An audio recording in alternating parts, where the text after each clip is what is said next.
ఈ పెద్దలు ఆంధ్ర రాష్ట్ర ముఖ్యమంత్రి వర్యులు చంద్రబాబు నాయుడు గారికి, ఉప ముఖ్యమంత్రి అయినటువంటి సోదరులు పవన్ కళ్యాణ్ గారికి, అదేవిధంగా విద్యాశాఖ మాత్యులైనటువంటి నారా లోకేష్ గారికి, విజయానంద రెడ్డి గారికి, వేదిక ముందున్నటువంటి ఎన్డీఏ కూటమి కుటుంబ సభ్యులందరికీ పేరు పేరున ముందుగా నా నమస్కారాలు నేను తెలియజేస్తున్నాను.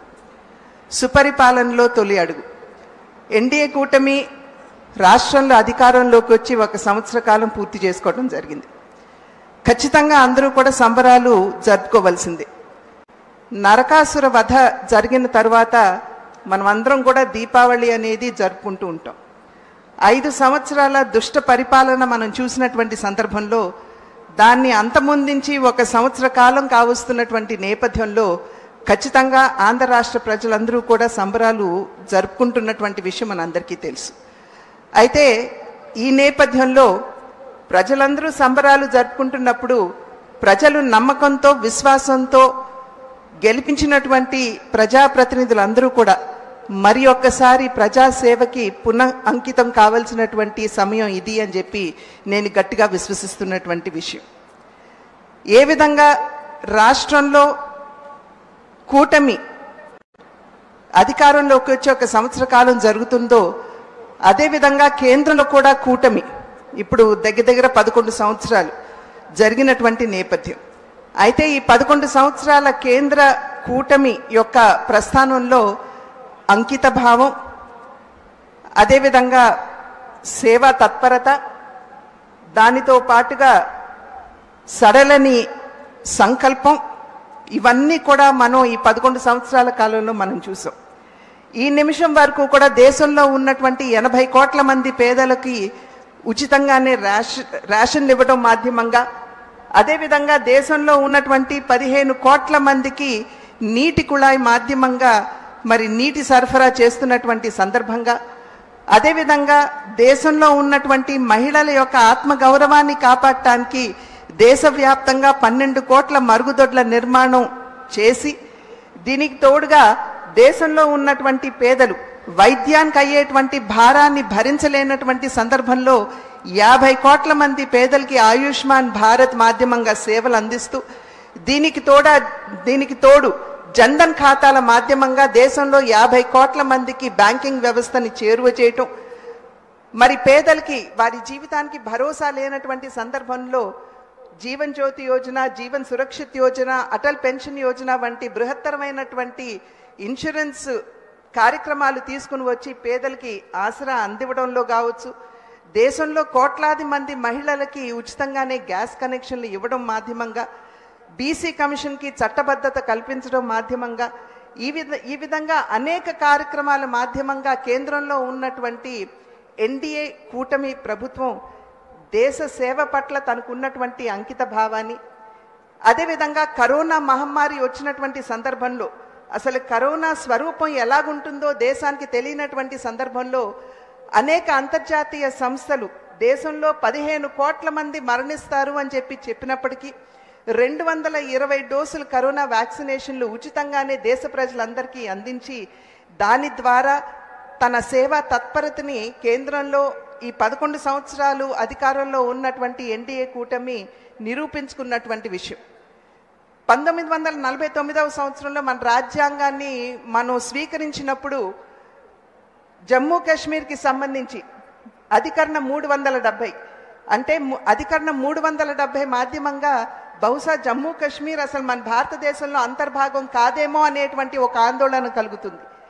అయితే అది తాత్కాలికమని చెప్పి రాజ్యాంగంలో పెట్టినప్పటికీ కూడా 75 సంవత్సరాల స్వతంత్ర భారత ప్రస్థానంలో ఎవ్వరూ కూడా దాన్ని ఎత్తివేసే సాహసం చేయనప్పటికీ నరేంద్ర మోడీ గారు ప్రధాని అయిన తర్వాత 370 అధికారాన్ని తొలగించి జమ్మూ కాశ్మీర్ మన భారతదేశంలో అంతర్భాగం అని చెప్పి నిరూపించడం మాధ్యమంగా, అదేవిధంగా ట్రిపుల్ తలాక్ ఎత్తివేస్తూ మైనారిటీ మహిళల జీవితాల్లో ఏవైతే ఛిద్రమైపోతున్నాయో వారి జీవితాల్లో మెరుగైనటువంటి మార్పులు తీసుకురావడం ద్వారా, దీనికి తోడు వక్ఫ్ బిల్ ఏదైతే ఉందో దానిలో జరుగుతున్నటువంటి అవినీతి కావచ్చు, లేకపోతే మైనారిటీలో ఉన్నటువంటి వెనుకబడినటువంటి కులాలకి న్యాయం జరగనటువంటి సందర్భంలో, మహిళలకి న్యాయం జరగనటువంటి సందర్భంలో వక్ఫ్ చట్టానికి తీసుకురావాల్సినటువంటి సవరణను తీసుకువచ్చి కావచ్చు, వీటి మాధ్యమంగా ఏదైతే కేంద్రంలో ఉన్నటువంటి ఎన్డీఏ కూటమి తనకున్నటువంటి అంకిత భావాన్ని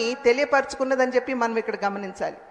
2014వ సంవత్సరానికి ముందు మన దేశంలోకి పొరుగు దేశమైనటువంటి పాకిస్తాన్ ఏదైతే ఉగ్రవాదాన్ని పెంచి పోషిస్తుందో అక్కడి నుండి ఉగ్రవాదులు మన దేశంలోకి చొచ్చుకుని వచ్చి మన సైనికుల్ని హతమార్చి వారి తలల్ని మొండం నుండి వేరు చేసి జ్ఞాపికలుగా వారి దేశానికి తీసుకుని వెళ్ళిపోతుంటే ఏమి చేయలేనటువంటి పరిస్థితి అప్పట్లో ఉన్నా, ఆ తరువాత పఠాన్కోట్ అదేవిధంగా ఉరి ఈ సంఘటనలో మన సైనికుల్ని హతమార్చినప్పుడు ముష్కరులు వెంటనే వారి భూభాగంలోకి వెళ్ళి అక్కడ ఉన్నటువంటి ఉగ్రవాద స్థావరాన్ని ధ్వంసం చేయడం మాధ్యమంగా, మరి మొన్న జరిగినటువంటి ఏప్రిల్ 22వ తారీఖున పాకిస్తాన్ నుండి ముష్కరులు మన దేశంలోకి చొచ్చుకుని వచ్చి అమాయకులైనటువంటి మన భారత పౌరుల్ని చంపినటువంటి సందర్భంలో ఒక్కసారి మనం అందరం కూడా ఇక్కడ ఆలోచించాలి. 10 రోజుల ముందు పెళ్ళైనటువంటి ఒక నవ వధువు తన కళ్ళ ముందు తన భర్తని అత్యంత క్రూరంగా ముష్కర్లు హత్య చేసినటువంటి నేపథ్యంలో ఆపరేషన్ సింధూర్ అని చెప్పి ప్రతిష్టాత్మకంగా నరేంద్ర మోడీ గారు దీన్ని చేపట్టడం జరిగింది. అంటే మన భారత నారీమణుల యొక్క నుదుటి మీద దిద్దుకునేటువంటి తిలకం యొక్క రంగు ఏదైతే ఉందో, సింధూరం రంగు ఏదైతే ఉందో అది ముష్కరుల యొక్క రక్తం కంటే కూడా గాఢమైన రంగు అని చెప్పి నిరూపిస్తూ ఆపరేషన్ సింధూర్ని చేపట్టడం జరిగింది. ఇవన్నీ ఒక్కసారి మనం తిలకించినట్లయితే కేంద్ర ప్రభుత్వానికి ఉన్నటువంటి అకుంఠిత దీక్ష మరియు సడలని దృఢమైన సంకల్పానికి నిదర్శనంగా మనం భావించాలి. ఇదే సందర్భంలో అనేక పలుమార్లు నరేంద్ర మోడీ గారు మాట్లాడుతున్నటువంటి నేపథ్యంలో వికసిత్ భారత్ 2047వ సంవత్సరం లక్ష్యం అని చెప్పి అనేక సందర్భాల్లో వారు చెప్పారు. ఇక్కడ మనం వికసిత్ భారత్ అంటే అర్థం మనం ఒక్కసారి ఇక్కడ గమనించాలి. వికసిత్ భారత్ అంటే కేవలం ఆర్థిక పరంగా దూసుకుపోతున్నటువంటి భారతదేశం కాదు. వికసిత్ భారత్ అంటే పెరిగిపోయినటువంటి జాతీయ స్థూలోత్పత్తి కలిగినటువంటి భారతదేశం మాత్రమే కాదు. వికసిత్ భారత్ అంటే మెండుగా మన దేశంలోకి పెట్టుబడులు వరదల్లాగా రావడం మాత్రమే కాదు.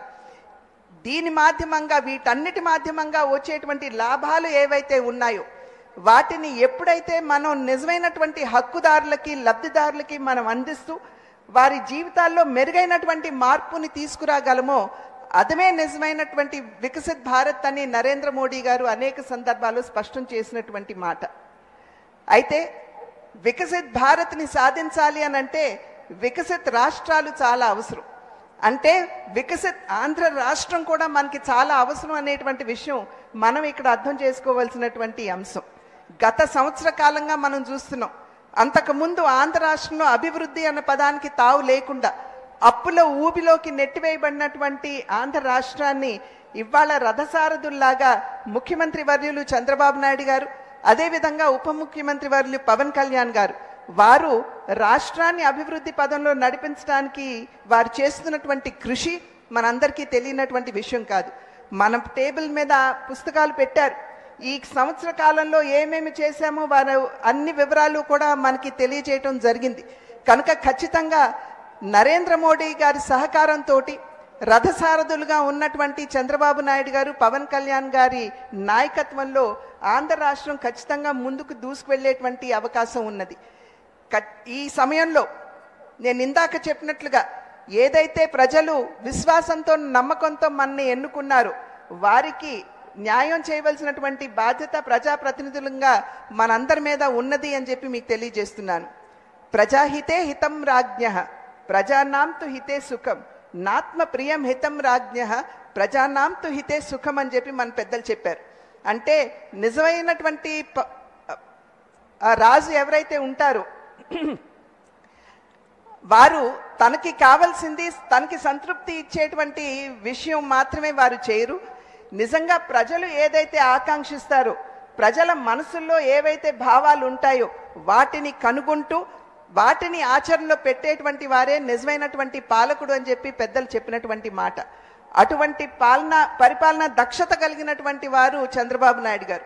ఖచ్చితంగా ప్రజలు అదేవిధంగా ఆంధ్ర రాష్ట్రం ఏదైతే కావాలి అని చెప్పి ఆకాంక్షిస్తుందో వాటిని అర్థం చేసుకుంటూ ఆంధ్ర రాష్ట్రాన్ని గాడిలో పెడుతూ అక్షర క్రమంలో మాత్రమే కాకుండా అభివృద్ధిలో కూడా అగ్రగామిగా నిలపగలిగేటువంటి దక్షత వారికి ఉన్నటువంటి సందర్భంలో పవన్ కళ్యాణ్ గారు కూడా వారి యొక్క సహకారాన్ని వారికి అందిస్తున్నటువంటి నేపథ్యంలో ఖచ్చితంగా వికసిత్ ఆంధ్ర రాష్ట్రాన్ని మనమందరం ఈ 3 సంవత్సరాల కాలంలో సాధించుకునే దిశగా అడుగులు వేద్దామని చెప్పి తెలియజేసుకుంటూ నాకు ఈ అవకాశాన్ని ఇచ్చిన పెద్దలందరికీ కూడా పేరు పేరున నా ధన్యవాదాలు తెలియజేసుకుంటూ సెలవు తీసుకున్నాను. జై హింద్.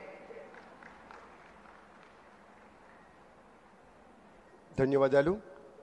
ప్రియతమ యువ నాయకులు, గౌరవనీయ ఐటీ శాఖ మంత్రులు, ఎలక్ట్రానిక్స్ అండ్ కమ్యూనికేషన్ శాఖ మంత్రులు శ్రీ నారా లోకేష్ బాబు గారిని మాట్లాడవలసిందిగా మనవి.